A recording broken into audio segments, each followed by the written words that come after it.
Hello, today we will talk about summons case and warrants case. So, as we know that in the crpc, when the court wants to ensure the appearance of the accused, then it can either bring him by the summons or it can bring him by warrant also. So, either there is summons or either warrant. So, now the question comes to mind is that what is the criteria when the court will issue summons or when the court will issue warrant? So the criteria is this, that when the term of punishment is exceeding 2 years, then that case is a warrant case. And every case which is not a warrant case is a summons case, obviously. So if it is exceeding 2 years, then it is warrants case. If the punishment is exceeding 2 years, then it will come in the warrants case. Then the court can issue the warrant. And if it is 2 years or less than 2 years, then it is summons case. Then the court can issue summons. Now, the court can issue summons in the summons case and warrant in the warrants case. However, if the court thinks and feels that it is right, it can even issue summons in warrant case also by recording the reasons in writing. It can also, in a warrant case, it can also cause the presence of the accused by summons. By if the court thinks it to be fit, then it can do like that by recording the reasons in the writing. Now, in summons case, the court should issue summons. However,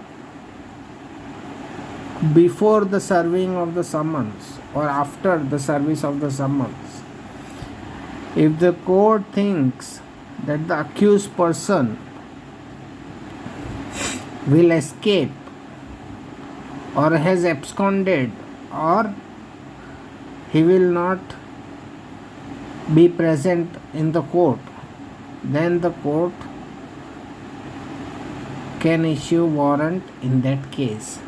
Second condition, that after service of the summons, the accused was not present in the court without any justifiable reason. So if what happened in this second category is, second option is that the summons were issued but the accused did not appear before the court without any justifiable reason, then in that case also the court can issue warrant.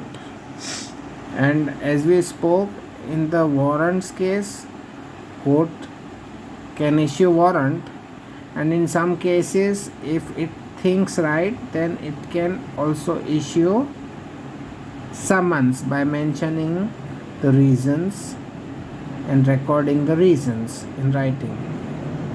So this is how the summons case and warrants case court can choose. Now we will discuss from this point about summons case and the procedure for the service of the summons. Now, summons should be in writing, signed by the presiding officer of the court and duly stamped by the having the court seal, and it shall be made in duplicate.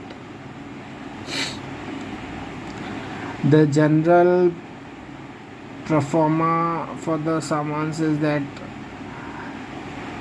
on it mentions the name of the court and on so and so person, on so and so charges, on so which was committed on so and so date, you are required to be present without fail on this day, on this time, in the XYZ code, whatever that code is. So that is the general pro forma. So that's how the summons will be prepared, and then it will be signed by the presiding officer of the court, and it will have the court seal. Now, important thing is this, that if the court thinks it right, court can also allow, if the personal appearance of the person is not required, court can also allow the appearance of the person by the pleader. So either accused can come, or if the court thinks it right, it can mention in the summons by the so and so person or by his pleader also. So that is also allowed.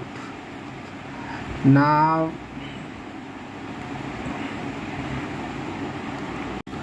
the summons which are issued to the accused should contain the details about the offense which is committed, the date and place on which the offense is committed. This information is very, very important, because the court is calling the accused, then the court must mention for which offenses the accused is called, what exactly the offense was, where it was committed, which date, what time, and obviously the other details as we discussed, the date and time and all these things where he has to appear. But this information, the commission of the offense, the date and time, etc., is very important, because if this information is not given in the summons, then the accused can even disregard the summons. And suppose after disregarding the summons in that particular situation, if the court takes any action on the accused,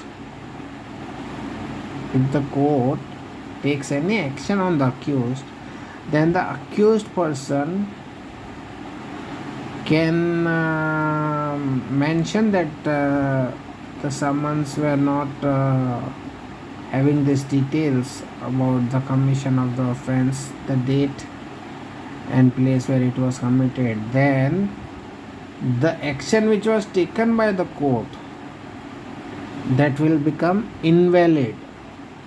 So we can understand how much importance is there for mentioning the date, the time, and specifying the offense for which you are calling the accused, because the court has to mention. Otherwise, suppose the accused can disregard it, and then if suppose court takes any action for disregarding the summons for non-appearance, then the court section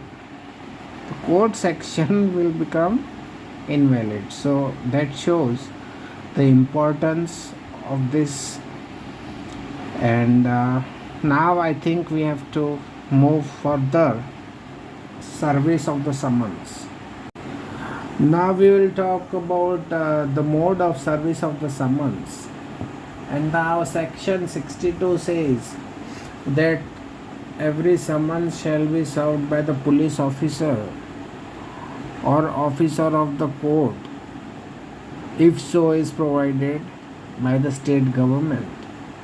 And as far as possible, the summons shall be served personally. So जब तक possible है, the summons shall be served personally. And while serving the summons personally, the person serving the summons, that is the police officer or the officer of the court, whoever has gone to serve the summons, shall hand over copy of the summons to the accused and take his signature on the copy, that is that counter signature, token signature. So one copy he shall hand over to the accused, and the other copy which he has with him, he shall take the counter token signature of the accused on that copy. So that is the service of the summons, and if that is done, the summons are served personally as per section 62. Now section 63 of the CRPC states service of the summons on the corporation. So in case of a corporation, the secretary or the local manager or the principal officer of the corporation, summons can be served by registered post addressing to the chief officer of the corporation in India. And if whatever the ordinary time is taken in the reaching of that summons by registered post, it will be deemed that the summons have been served properly as per the section 63, and this applies to in case of corporation. Now section 64 of the CRPC states, now we have spoken about section 62 and section 63. 62 spoke about serving of the summons by a police officer or officer of the court if provided by the state government, and as far as personally, and taking the counter signature on the copy with the police officer or the officer of the court, whoever has gone there to the service of the summons. Now obviously when this can be done, or if it is a corporation, then as provided in the section 63 which we spoke, that will be done. If these two things can be done, then obviously 64 is not required, because the 64 states that when the service of the summons, the accused is not available, then the copy of the summons shall be left with the adult male member of the family of the accused. So a copy of the summons, if the accused is not available, then the copy of the summons shall be left with the adult male member of the family of the accused. And obviously if like as section 62 and even in our common official work, we have a tendency like the person serving the summons can take the token signature in the copy which he has with him, because one copy is given to the accused, and in this case as section 64 accused is not available, then it is given to the adult male member. So he can take the token signature on the copy which he has, and that will be deemed to be summons served. Now important thing to note is also that the worker of the house, that domestic helper or anybody, they are not considered to be adult male members of the accused family. It has to be somebody from the family, and it has to be only male. Now suppose section 62, which was mentioning about serving personally to the accused and taking the token signature on the duplicate. Now that is not possible. Then we came into section 64 that okay चलो accused नहीं मिला तो उसके relative में उसके घर में जो भी अवेलेबल था मेल मेंबर उसको दे के आ गए, उसका टोकन सिग्नेचर ले लिया. अब वो भी नहीं है तो अब क्या करेंगे? तो फिर क्या करेंगे? तो फिर ये करेंगे कि a copy of the summons should be left at the fixed at the conspicuous place of the place where the accused is residing. तो यानी घर के बाहर किधर ऐसा जहाँ पे उसकी नज़र पड़ सके, घर बंद है तो घर के बाहर है ऐसी जगह पे any conspicuous place where the accused can have the notice. And in that case the court can consider either the service of the summons has been done, or it can also determine that okay now service of summons has not been properly done, and it can even order fresh service of the summons. Okay, so now we have spoken about the service of the summons. Now we have suppose if there is a person who is working abroad and then as per section 62, 63, 64 that is not possible, then in that case what can be done? A copy of the summons can be sent to the Indian embassy, and the officer of the Indian embassy can also serve the summons, and with by following the same procedure as we spoke. So now that is done. Now what if the summons are to be served to the person who is a government employee? Then the copy of the summons, 2 copy of the summons should be sent to the head of the department where the accused is working. Then the head of the department shall serve the summons just in the same way as we spoke in the section 62, and he shall hand over the copy of the summons to the accused who is working under his department, and take his signature on the other copy and put his signature also, the head of the department, after taking the signature of the accused, putting his signature, and then send it to the court. Then this will be deemed to be summons duly served. In case if the accused is working in the government job. When the court wants to issue summons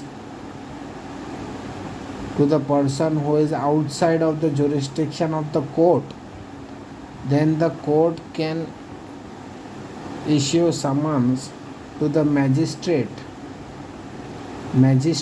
of that district where that person ordinarily resides, and that magistrate will serve the summons just in the same procedure as we spoke from section 62, 63 and 64. So now when the summons have been served to a person who is outside of the jurisdiction, and the summons were sent to the other magistrate, the magistrate who was having that jurisdiction. So in that case, the person serving the summons, he cannot obviously come before this court, or any other case, suppose even which was served within the jurisdiction of this court. This court means I am just saying for the example. So suppose if the summons were served by the court in its jurisdiction, but the person who has served the summons is not available in the court, then in the first category, whether it was summons which are served outside of the jurisdiction, or it were served within the jurisdiction of the court but the person serving the summons is not available, then such person can make an affidavit in front of the magistrate and mention in the affidavit of how he had served the summons, and then that affidavit along with the copy of the summons, the token of the signature, like if it has been done like 62, then that can be sent to the court along with that affidavit, or if it is served to the adult male member in case the accused was absent, then the signature, the counter signature of that adult male member. So along with the affidavit that the summons are duly served in this fashion, and a copy of the token of the copy of the summons should be sent to the court, and then that will be considered as a summons are duly served.